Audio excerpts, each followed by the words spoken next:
everyone, this is a quick video on how to use EdPuzzle. So we'll get into what EdPuzzle can do, but as you're getting started, you'll want to go to edpuzzle.com. Now with EdPuzzle, you can find a video on YouTube, you can upload your own video that you've recorded yourself, or you can reuse a video lesson that has been created by another teacher that has been posted in EdPuzzle. Then you can edit the video to create your lesson. You can cut it, you can record your voice to personalize it, and then you can also hold your students accountable for watching it and for understanding the information by embedding questions within the video.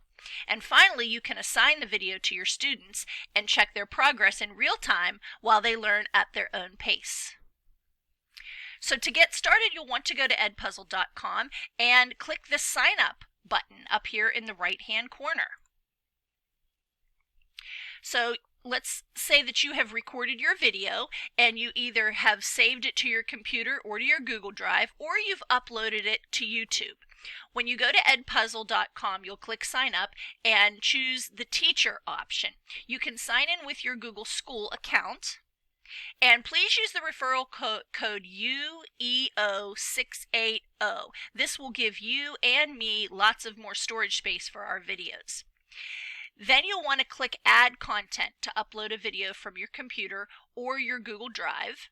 Or you can select YouTube from popular channels and copy and paste your video URL or the share link. So if you typically upload your videos from, say, Screencast-O-Matic right to YouTube, then you can just use that share link when you choose YouTube, and it'll be right there available for you, and it's a very quick process.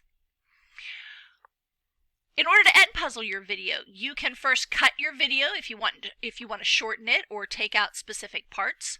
You can then add questions. You have the option of making multiple choice questions with however many choices you choose. You can also just make them true or false, or you can add open-ended questions where the students have to actually type a more lengthy response.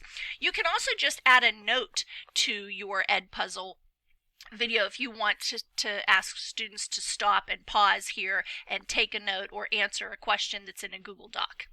So as you watch the video, you will pause when you want to add a question or note, and then choose what you want to add. You can fill in the fields for the multiple choice questions or the free responses, or make a note. When you're done with that, you click Save and Continue.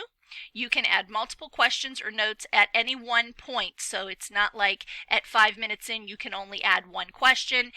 You can add multiple questions and multiple notes at the same point. And when you're all done, click Save and Finish. From this point, you can assign your video to a Google Classroom by clicking Assign. You are able to set the start and end dates and the times that you want it to show up and that you want it to be due. EdPuzzle will automatically integrate the Google Classrooms that you choose. So it's very easy. It's really just 2 clicks. When you go in, you'll open My Classes in the far right-hand corner to look at student progress in real time. So you can see a class overview with percentage of the video that has been viewed by each student, and the scores on the questions that are auto-graded and what their current status is if they've turned it in. You can also click on individual students and it gives you a lot more detailed information. So that is a quick way to get started with EdPuzzle. Thanks for watching.